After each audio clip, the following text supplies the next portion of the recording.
Mtazamaji na karibu kwa kipindi cha Kiti Moto. Kiti Moto ni kipindi kizuri kitamu zaidi ambacho hujia kila siku ya Jumapili, ambapo huwa tunawahoji baadhi ya wanasiasa ambao huja katika runinga yetu ya Maida Mwibrania. Na hivi leo ni presidential debate ambapo tunawahoji SGCs ambao umeweza kufika katika studio yetu ya Maida. Labda tu kabla tuanze kipindi chetu rasmi, nitaweza kuomba mniambie jina, mjitambulishe kwa jina. Labda tuanze na huyu. Okay, tunaruhusiwa kuongea kwa Kiingereza? Naam. Okay, by the name I'm called Odhiambo Tobius. I'm a third year student from the School of Education and Social Sciences. I'm doing Geography and Business Studies. I'm a politician. To be in Alupe University, I'm a contestant in the post of a Welfare Secretary. I'm very much humbled to be here. Thank you. Naam, asante sana, wacha tuende kwa huyu mgeni. Okay, thank you. My name's Likunda Dennis. I'm from School of Health Science, a third year pursuing medical laboratory science. I love politics. Politics is my things. So in Alupe, I'm a candidate vying for the post of academic secretary, and I hope that I'm not a leader only in Alupe. I believe that in the next coming years, I'm going to be also a leader in Kenya. So to Maida Mwibrania TV, thank you for inviting us to this session. I'm very, very much grateful. Thank you. Thank you very much. I'm Jeff Chirchir. I'm a third year student in a School of Education and Social Science, doing Geography and Mathematics. And I love politics, especially I practice politics here and outside, national politics. And I like politics. Here I'm contesting for presidential candidate. And I'm ready, very much ready. And by date 18, we are expecting these students to decide the leaders to take through. Thank you so much to be with you guys, and thank you people. Naam, asante sana waheshimiwa kuja hapa studio ya Maida. Na nyinyi kwa sababu tunawaita waheshimiwa, nitauliza swali la waheshima linalohusiana na mambo ya kisiasa. Labda Dennis Likunda, uniambie gavana wa kaunti ya Kiambu anaitwa nani? Gavana wa Kiambu. Okay, asante sana kwa swali lako, ila kwa sasa nimesahau jina. Asante. Na kwa sababu mmekuja hapa nyi wote, labda mwenye anajua gavana wa kaunti ya Kiambu tuelewe.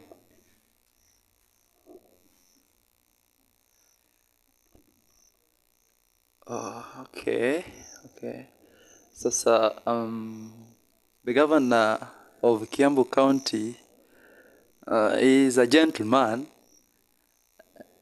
and his name actually I've forgotten, but next time you should be telling us of the expected questions so that we may be ready in our fingertips with the questions so that we don't get toughly answering them. Thank you. Because you are leaders here, you need to know this. Governor of county of Kiambu County is Kimani wa Matangi. Yeah. That's the name. That's the name. Kimani wa Matangi. Hilo swali limekuwa tu la kutoa joto kiasi, lakini bado tunaanza. Naam, Dennis Likunda, kabla uwanie hiki kiti cha academic secretary, umewahi hudumu katika cheo gani hiki chuo kikuu, ama tuanze na hiki chuo kikuu? Okay, thank you for the question. In Alupe politics, I started in first year, whereby I was among the best campaigners ever by then. Then in second year, I was a delegate for the School of Health Science, and I'm pleased to inform you that I collected almost all votes, 228 out of 235. Yes. Yeah. That was good. In health science, you have said in health science, what were your achievements in that school? What were your achievements so far? Okay, Thank you for the question. So by then, I remember when I was in health science second year, after being voted in as the delegate for that school. Actually, health science, as the course suggests, it all involves human health. We only focusing on making sure that all individuals, at least the well-being, is at the maximal point. So immediately I was elected as the delegate. Then we had to push for the clinical rotations, which was very, very vital as far as medical laboratory science, medical psychology, and physiotherapy is concerned. So the biggest achievement I can say I did while in office is the implementation of the clinical rotation. Thank you. The implementation of clinical rotation. Thank you, Mheshimiwa Dennis Likunda. Na Mheshimiwa Chirchir, kabla uwanie hiki kiti, umewahi hudumu katika cheo gani katika shule ya msingi, na ulisomea wapi shule ya msingi wewe? Asante sana. Shule ya msingi nilisoma shule ya Kurisok, na nikiwa pale I was the president of the school by that time. That is the year 2015. Which county? That is Wasingishu County. Yeah, I was the delegate. We contested, we were almost 4 candidates, and I emerged. I was the first one. By that time, Matiang'i brought this era where students, they have to vote their leader. And it was in 2015, and it happens that I was the first among the cohorts of the year who were voted, and we were supposed to ask vote from our students, and we were voted in as the president of the school. Thank you. Naam, asante sana Tobias. Asante sana Chirchir, Mheshimiwa Chirchir. Naam, Mheshimiwa Tobias, tuseme kwa umeanguka kura hii leo, utafanya nini? Kwa sababu utaleta maandamano, no, usiniambie tuseme na nani. Nimekuuliza tu ni swali. Tuseme tu kwa umeanguka kura. Utafanya nini? Okay, when you fail in elections, it is not the end of life. So according to me, when I fail or when I don't get the targeted objective of my political career, I just say that it is not the end of life. I'll just stop a bit, increase my intellectual capacity through my degree course. Then I know hopefully outside the university there's also life and that also leadership required there. That's good. Thank you, Waheshimiwa. Hiki ni kipindi cha Kiti Moto na kinaendelea na hakijafika katikati. Bado tunawasha moto. Mheshimiwa Dennis Likunda, je, do you have a competitor? Anyway, thank you for the question. Actually, as far as academic secretary is concerned, we are 2 candidates. I guess I'm with Oscar, but my main focus is for me to win. So far so good. I've not interacted with my competitor, so I'm not aware if he is in school or not, but I hope for the best. Thank you. Are you sure you're going to win this election? Obvious, I'm that person with that mentality of winning. Based on the effort that I have made, actually, I'm targeting more than 14 votes. And actually, it's my dream. I have made a good strategy. I have met all delegates in person. I've told them my capabilities. I've told them what I'm capable of. And I'm very much sure if the election or the voting of the delegates will be based on competence, based on commitments, based on dedication, then I'm the favorite candidate for this seat of academics. Thank you. Waheshimiwa wote nauliza hili swali. Na tunaanza na Mheshimiwa Chirchir. Tunakuuliza hili swali. Sijui kama utalijibu kwa sababu hili swali vyuo vikuu vingine vinalitumia hili swali ambalo ninaenda kuuliza saa hizi. Why don't we form political parties in our school as SGCs? Because political parties unaweza wapanga mpaka uko chini hawa delegates these competitive delegates you are seeing around El Cordero and other delegates you see around. Hao ndio wanataka kuwapanga. But why don't you form political parties when it comes to the matters of election? Thank you so much. I think I started by saying I practice politics nationally. When I was doing it here, I was a chief campaigner of not chief campaigner, but a youth campaigner of my governor. That's the English, that is Jonathan B. And as far as you say that why don't we form a party, is that because we have not formed a party because of one thing. We have different ideas. Everybody is coming with a different idea. And no one is willing to compromise and get the information from maybe from the other person. And that's why it's becoming an issue of coming up with a party.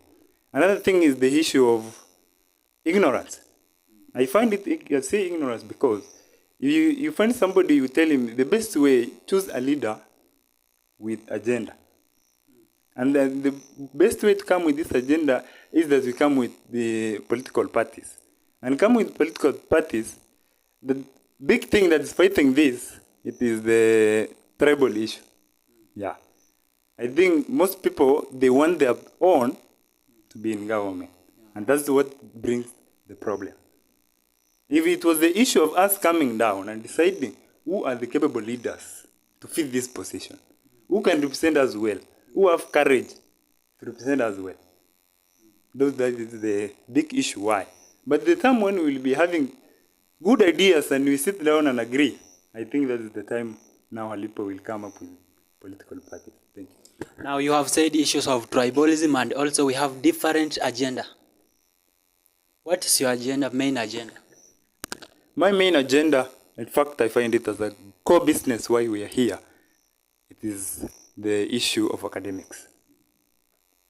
The issue of academics, right now at this moment, we have those students who don't have their results for the first year. Especially as I speak, me too, I have that problem too. And that's the first thing when I get that government. My core agenda is that we settle the issue with academics. Is that your work or the work of academic secretary? Yeah, exactly. That is a good question. We are going to work, by that time, I know we'll be having an academic secretary, right? So joining hands together, because he can't do alone, and I can't do alone, that's right. We have to join hands together and make it come true, because togetherness will reach impossible results. Who do you believe to be your best academic secretary right now? At the moment, I won't propose anyone, but the best way, what I know, it is for the Congress to decide. Thank you. Mheshimiwa Odhiambo, tunakuuliza hili swali. Bado hatujamaliza hilo swali la why don't you form political parties, but nakuuliza hili swali. Nimepitia sehemu mbalimbali katika hii shule na nimeweza kugundua kuwa class reps are not being paid anything, yet they do a lot of work. What is your agenda which position are you vying? Okay, thank you for giving me this opportunity to talk or to address my fellow comrades. So, personally, I'm vying for welfare secretary. Yes. And in welfare secretary, according to the Alupe University Student Organization Constitution, there are 4 key functions of the welfare secretary.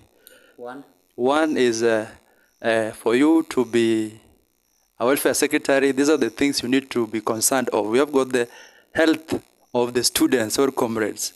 So it is the role of the welfare secretary to ensure that comrades' health are at par.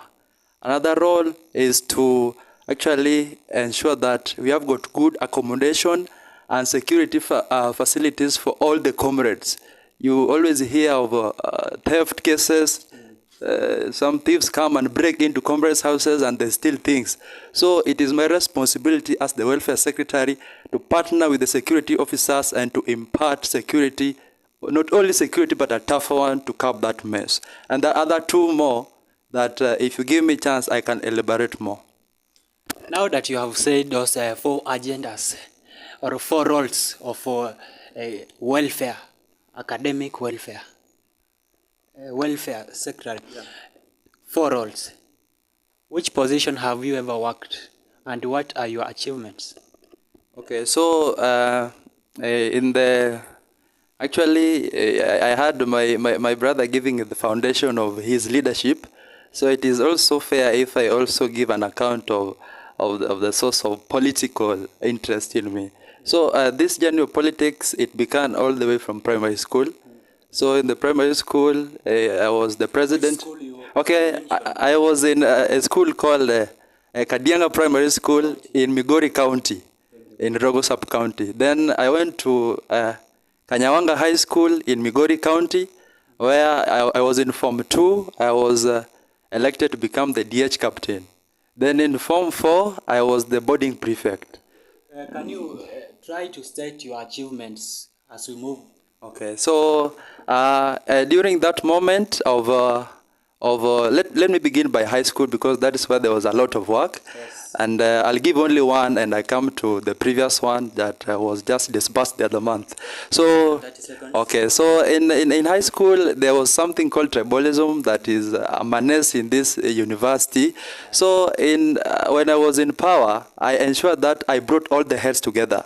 We had got all tribes from all countries, and some tribes, they felt like they were left apart in the matters to do with administration. So we formed a political party, and our political party went to the elections and we won. So as the DH captain, there was a lot of achievements that we conquered there, encountering unity.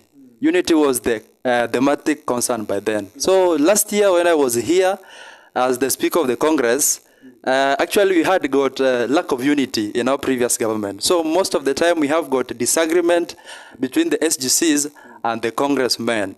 So most of the time we could implement our policies, we take them to the SGCs, then they revert them, minus us knowing. So we have got one achievement that I can remember in the School of Education. Those people or those students who go for teaching practice, in the past it was only restricted to only 4 counties. But when we got into power, we strengthened the issue and they extended it to more other counties. So that one, I think it's an achievement that is worth appreciation. Yeah, so another question? Thank you. Another question I want to ask you as a welfare, I want to ask you this, also academic welfare. I want to ask you these questions, also Davis, also Mheshimiwa Chirchir. Dennis Likunda, journalism in this school as a club is not there.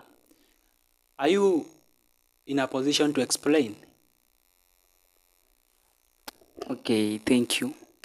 So, as far as issues with clubs are concerned, I think one thing we need to know, one thing we need to be aware of is that Alupe is a growing university. Actually, Alupe, if I'm not wrong, it has not even finished 6 years since it was launched officially. It was just chartered some few months ago. So issues with clubs, journalism being one of club, I think is an issue that needs more time to be addressed. The main problem that have caused, or the main thing that have made journalism club to be so stagnant in Alupe, first thing, we will talk of population. You can see so far as Alupe University is concerned, we have not yet even reached 3,000 comrades. You see, so the students that come, most of them, when they arrive in the institution, they find that they does not find the correct direction. You see, they don't get the club active. So most of the first years then now lack that courage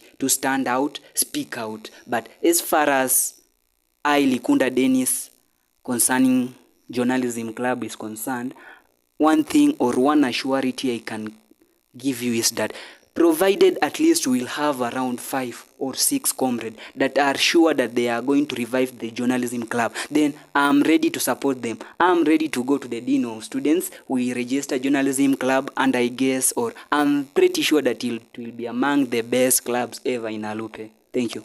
Thank you, Mheshimiwa Dennis Likunda. You are explaining things in a good way. Mheshimiwa Odhiambo, how many clubs are in this school so far? Okay. Okay, I can't quantify all of them because there are so many, but I can just give a sample of the clubs that I know. We have got Amani Club that has been performing extensively very well. We have got the Ajira Club that is training our young kids on how to trade online using their smartphones or even their laptops. You have got the other co-curriculum clubs that entails those footballers, the handballers, just to mention but a few. You have got other societal groups that also bring in these societies. And we have also journalism club. It was there. Actually, I can remember last year when we were doing politics, there was this media that was called Kidison Media. And the situation of Kidison now? And at that time, I think there was a reluctancy because I could just see him, only one person performing every media activity. But I want to acknowledge that in this academic year, I can see an impressive progress that the media societies have come to Alupe University. And I'm pretty sure that those greedy and corrupt leaders this time else, there is no escape for them. These media societies will follow after them moment after moment, and they will be escalating the achievements one after the other. So I'm thanking so much on a special way the media for making it to Alupe University. Na tumebaki tuna swali la mwisho, lakini tuangazie hili swali ambapo kuna hii issue ya chakula kwa hii shule. Mess. Mheshimiwa Chirchir, mess kumekuwa na expensive food. How will you assure us that that price will actually come down? Thank you.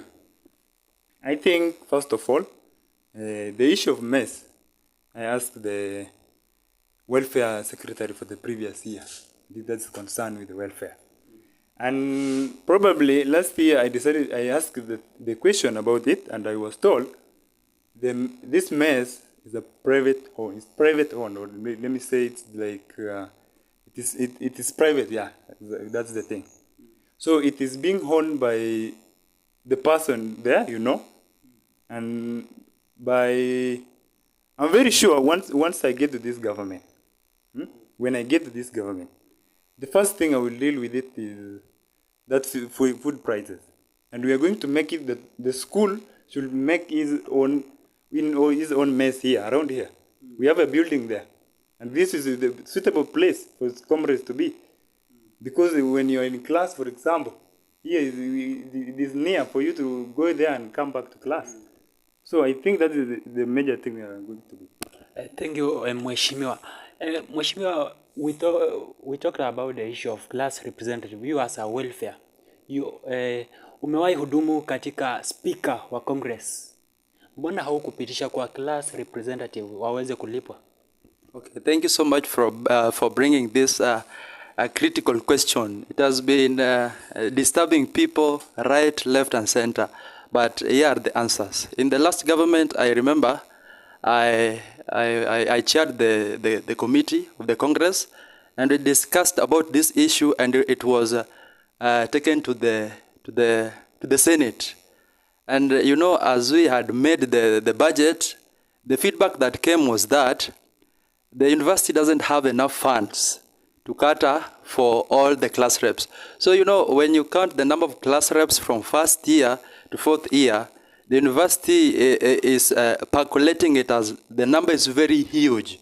So that was the response that we were given. But I just want to tell our viewers outside there that those who think that we never raised the issue, I've got my fellow colleague here, Likunda, can testify, we raised the issue, but we were told there was financial instability. So we were at a standstill.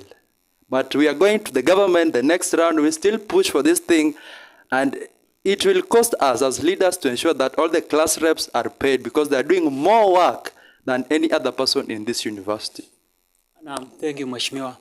Naam, hiki ni kipindi cha Kiti Moto ambacho umeona moto ukiwaka kila kona, na mambo ni matatu, na tuko na waheshimiwa watatu katika hii studio ya Maida Mwibrania. Tunawauliza maswali mengi ambapo yeyote atakaye jibu vizuri tutaweza kuconsider kumpigia kura next time. Na Mpenzi mtazamaji, endelea tu kuuliza maswali, tufuatilie katika TikTok, tufuatilie YouTube, Facebook, utazidi kutuma ujumbe, tutazidi kusoma na uulize hawa waheshimiwa ambao wako hapa studio. Na nitawauliza mambo ni matatu na nauliza maswali matatu. Ukishindwa labda wewe hautaki kuwa mheshimiwa. Na nitauliza maswali ya kisiasa tu.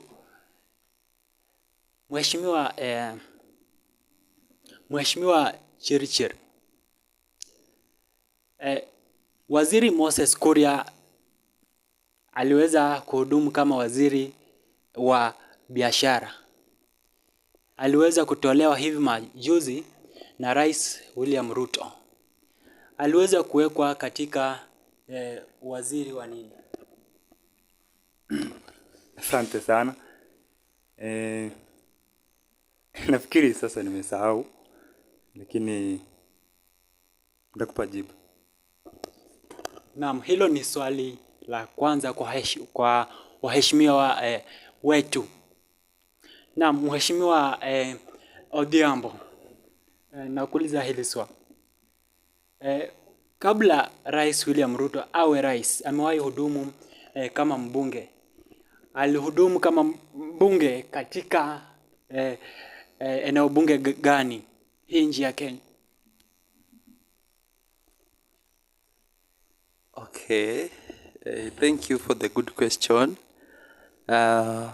I think it was a constituency in Uasin Gishu County by the name Eldoret North. Naam, Mheshimiwa Odhiambo ameweza kujibu hilo swali vizuri.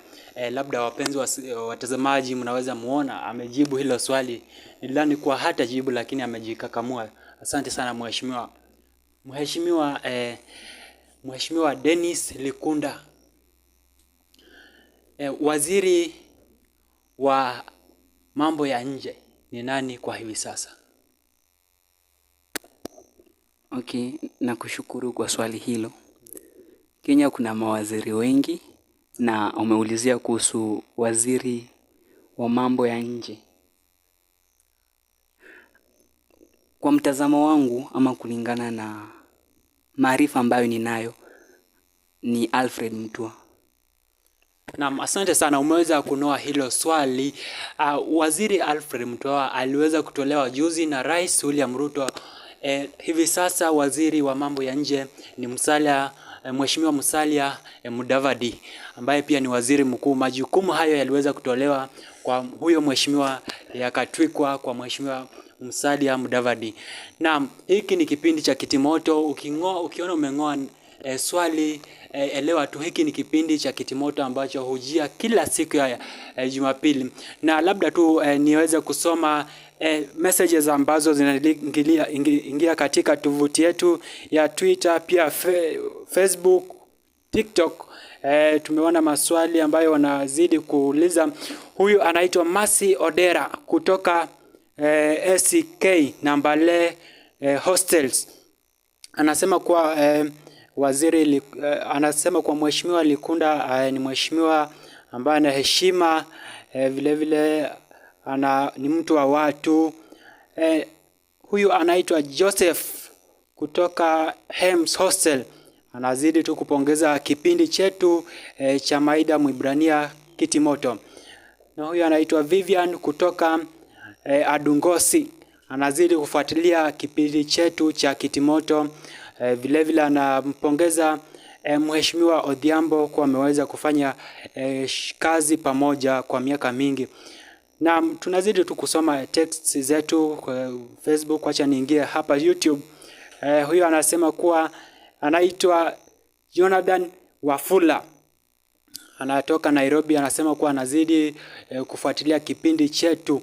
Anasema kuwa Mheshimiwa Chirchir ni mtu ambaye umeweza pia kudumu naye katika kazi mbalimbali. Labda atatueleza kazi gani hizo.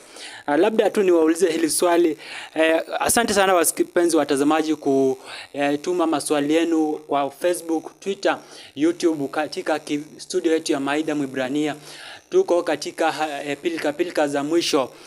Ni sehemu ya lala salama za kampeni zinazozidi kupigwa na hawa wanasiasa ambao wana nguvu. Je, mko na pesa ya kutosha ya kupiga kampeni zenu? Thank you so much. I think the issue umeulizia ya pesa, as far as politics is concerned, Alupe, si siasa ya pesa. Thank you. How can this issue of tribalism be solved as we conclude? Okay, I think this is a good question that need rational answering. Actually, if we start following our track record from the beginning, the reason why most of our leaders, they fail to do the delegated duties is because of tribalism. Most of them goes to power for individualism. They go to satisfy their stomach, but not to work for the comrades. So I think the only means to curb the issue of tribalism in politics is through introduction of political parties. I think if we introduce political parties, we shall include every tribe in Alupe University in politics and in leadership. No any tribe will feel that he or she or them are left behind.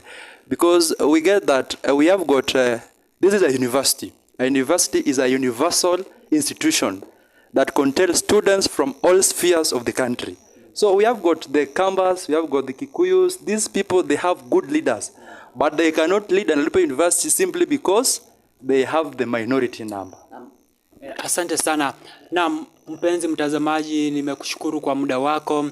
Tunakamilisha kipindi chetu cha Kiti Moto, lakini labda mheshimiwa Odhiambo, ama tuanze na mheshimiwa Chirchir. Utaweza tu kusema maneno yako ya mwisho kwa sekunde 30 pekee, kwa sababu muda umetupa kisogo. Kumbuka kampeni ziko katika sekunde za lala salama. Tuanze na mheshimiwa Chirchir, maneno ya mwisho, dakika sekunde 30.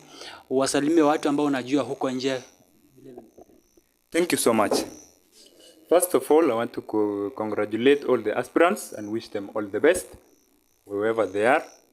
And secondly, is that let's choose competent leaders, leaders who have courage, who can represent us well, despite of the community where they come from, or the issue of a friend, a family, or whatever. Another thing, what I say is that kiongozi ni vitendo. Tuchague viongozi wenye vitonde, wenye maarifa ambao watatusaidia huko mbele. And I'm very ready. I'm very, very ready. Na nawatakia kila laheri. Thank you. Take it over from. Okay, asante sana.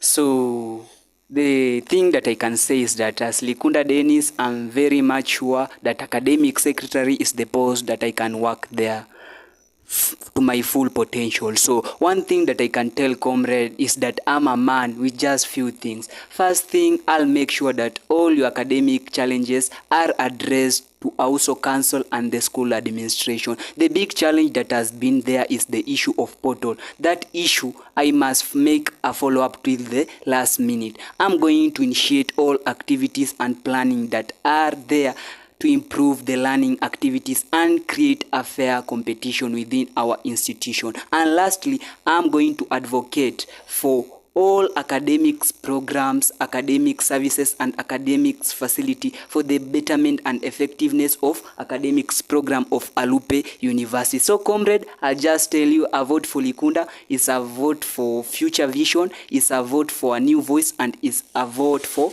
betterment of Alupe University. Thank you. Pass it over from. Okay, thank you so much. First and foremost, I have to acknowledge that we were given the 7 days for campaigns, and actually, truth be said, that the campaigns have been going on very good. We have got a peaceful campaign. Our contestants are trying to air their issues to the comrades to the best of their abilities, and I know each and every delegate who worked and who spoke to the comrades have chosen.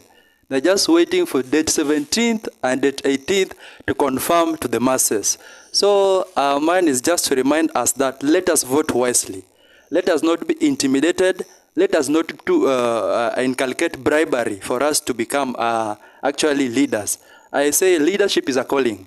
So when God has called upon us to lead the university, we have to appreciate and we have to recognize that He knows the reason why. So I'm determined that in my docket, the welfare secretary, I'll perform my level best, and actually every student will be there to witness and to acknowledge my achievements. As I finish, in a nutshell, you vote for Toby, vote for change, because Toby is the epicenter of that change. Thank you so much. Toby is the epicenter. Asante sana mheshimiwa. Naam, tunakuja katika tumekamilisha kipindi chetu cha Kiti Moto ambacho hujia kila siku ya Jumapili. Usikose mpenzi mtazamaji kutazama kipindi chetu cha Kiti Moto ambacho hujia katika runinga ya Maidha. Ni kipindi kitamu kizuri zaidi, utaweza kukutana na wanasiasa kama vile Chirchir, Likunda na vile Odhiambo. Ni waheshimiwa ambao wakakamavu. Kumbuka hiki kipindi ni Kiti Moto. Mimi naitwa Eugene Msungu, tukutane wakati mwingine.